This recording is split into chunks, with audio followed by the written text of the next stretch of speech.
하나님의 말씀 시편 11편 말씀 교독하겠습니다. 제가 먼저 1절 말씀 받들어 있습니다. 내가 여호와께 피하였거늘 너희가 내 영혼에게 새같이 네 산으로 도망하라 함은 어찌함인가.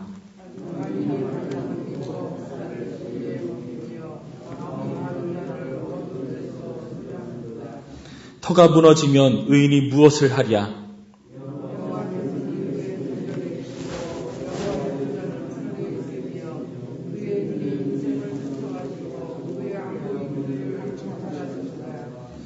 여호와는 의인을 감찰하시고 악인과 폭력을 좋아하는 자를 마음에 미워하시는도다.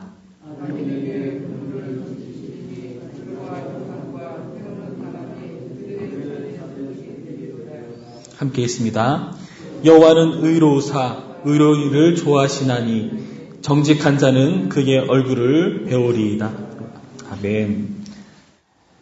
제가 처음으로 사역을 했을 때의 일입니다. 첫 사역지 교회로 가서 다임 목사님께서 성도에게 저를 소개하는 과정 중에 다임 목사님께서 아주 의미심장한 말씀을 하셨습니다. 다들 들으라는 듯이 안석영 강도자가 새롭게 부임했습니다. 이 강도사는 솔로입니다. 권사님들 잘 새겨 들으시고 잘 주목해 주시기 바랍니다 라고 말씀을 하시더라고요. 저는 나이도 어느 정도 찼고 그런 말씀으로 저를 소개하시길래 뭔가 대단한 반응들이 오겠구나 하는 기대감을 내심 가졌는데 시큰둥하더라고요.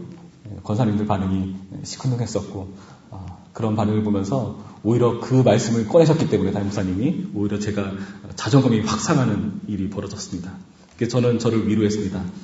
정말 사람들이 하나님의 복덩이를 발로 걷어 찾구나 하는 저 나름대로의 자존감을 위한 위로를 했습니다. 놀라운 것은 저 같은 사람이 신학교에 굉장히 많이 있다는 겁니다. 그래서 하나님께 나름대로 인생을 바치고 헌신한 사람들이 정말 다른 사람들의 눈에 보기에는 그렇게 믿음직스러워 보기보다는 오히려 불안해 보이고 불안정해 보일 수 있겠다 하는 생각을 가져봅니다. 이 생각을 해보면서 세상에서의 신자의 위치를 다시 한번 확인해 봅니다. 신자란 하나님께 그 마음을 고백하고 하나님을 의지하며 하루하루를 성실하게 살아가는 사람들인데요. 그러나 세상이 보았을 때 그 사람들은 오히려 이 세상이 무감각해 보이고 세상의 흐름을 알지 못하는 순진한 사람처럼 보일 수 있겠다 하는 생각을 가져봅니다. 특히 요즘 같은 시대는 더욱더 그런 생각이 절실하게 드는 법입니다. 오늘 본문에 나타난 시인의 상황도 마찬가지였습니다. 이 당시 상황은 어떠했는가 보면은 이 시인 다윗이 이러한 충고를 받고 있습니다. 1절부터 3절까지의 말씀을 제가 읽어드립니다. 내가 여호와께 피하였거늘 너희가 내 영혼에게 새같이 네 산으로 도망하라 함은 어찌하는가. 악인이 활을 당기고 화살을 쉬에 먹이며 마음이 바른 자를 어두운 데서 쏘려 하는도다. 터가 무너지면 의인이 무엇을 하랴. 이 당시 시대가 터가 무너졌다라고 표현하고 있습니다. 나름대로 이 의인, 이 시인을 위해서 해주는 말인데 너 지금 뭐 하냐? 지금 때가 어떤 때인지 알아? 상황이 어떤지 알아? 터가 무너졌어. 그런데 너 지금 뭐 하는 거야? 이러고 있으면 안 되잖아 하는 그런 반응을 보이고 있다는 겁니다. 터가 무너졌다는 것은 무슨 의미일까요? 하나님 나라의 법칙이 무너져 내리고 있는 세상처럼 보이고 있다는 겁니다.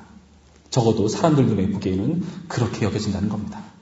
그래서 그 상황 속에서 하나님을 의지하는 사람은 오히려 무책임해 보이고 대책 없어 보이고 지금 그런 상황 가운데 나름대로 이 의인을 위해 주겠다는 마음으로 충고를 하고 있다는 겁니다. 지금 때가 오는 때인데 터가 무너졌어. 이제 악인들의 세상이야. 의인은 의미가 없어. 의의가 통되지 않는 세대고 오히려 악인이 판치는 세대 때문에 악하게 이빨을 꽉 다물고 힘차게 살아가야 되지 않겠어 라고 말하는 그런 상황인 겁니다. 그러나 이것은 이상하죠. 이 시인은 지금 어떤 상황입니까? 내가 여호와께 피하였거늘. 하나님을 의지하고 하나님을 의탁하고 있는 사람인데 이런 말을 듣고 있다는 겁니다. 그 나름대로는 자기 나름대로 하나님을 의지하고 세상을 살아가는 그런 가장 지혜로운 방법이라고 생각한 동원한 방법인데 지금 이런 반응을 얻고 있다는 겁니다. 여러분 이 차이가 어디서일까요? 왜 이런 상황 가운데서 신자는 하나님께 피하고 의탁할 수가 있겠습니까?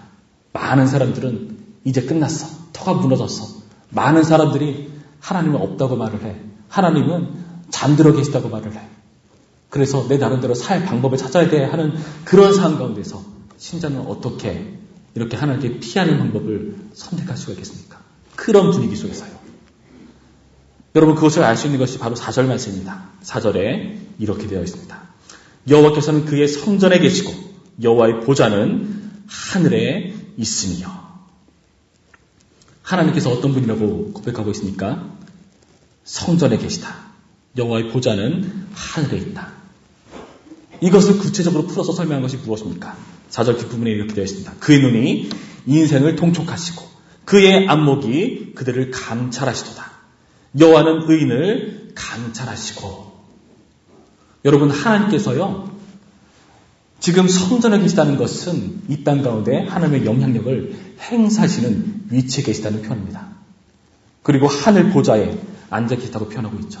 보좌에 앉아 계시다. 왕으로서의 역할을 충실하게 수행하고 계시다. 의인을 감찰하고 계시다라고 말씀하고 계십니다. 하나님께서 통치하시는 왕 노릇하는 것을 쉬지 않고 계시다는 것을 신자는 알고 있다는 것이죠. 그런데 그 통치라는 것이 의인을 감찰하는 정도에서 그치는 것이 아닙니다. 더 나아가서 악인을 벌한다고까지 말씀하고 계십니다. 5절 하반부에 무엇이라 되어 있습니까? 악인과 폭력을 좋아하는 자를 마음에 미워하시는도다. 악인에게 그물을 던지시리니 불과 유황과 태우는 바람이 그들의 잔에 소득이 되리로다. 시인의 고백입니다. 하나님은 의인을 감찰하시고 악인을 진멸하시는 그 통치를 쉬지 않으시는 하나님이셔라고 확신하고 있는 것입니다. 여러분, 이 믿음이 우리를 신자로서 살게 하는 믿음입니다.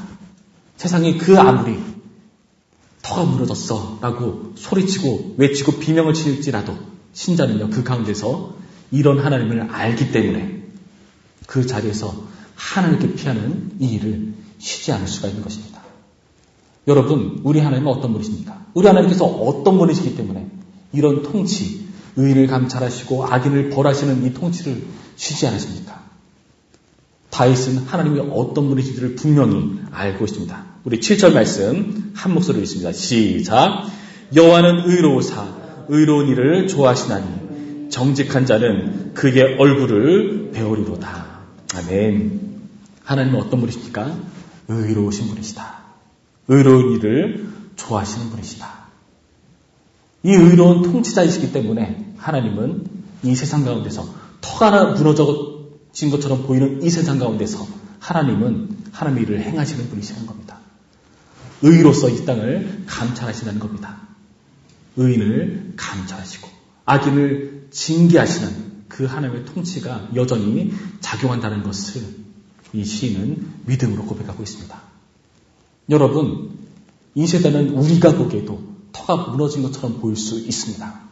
그러나 그런 세상 속에 하나님께서 우리를 신자로 살게 하셨습니다. 여러분, 이 의미를 우리는 되새겨 봐야 됩니다. 여기 나타난 시인에게 충고하는 자는 너희라고 표현되어 있죠. 다수입니다. 수많은 사람들이 그 말을 하고 있습니다. 그래서 우리는 외롭게 느껴지고요. 정말 피해보는 것처럼 여겨지고요. 대세가 아니라 이미 다 시들어가는 한물간 그런 유행을 뒤쫓는 자처럼 여겨질지 모릅니다. 그러나 우리는 이 시대는 사는 이유가 있다고 봅니다.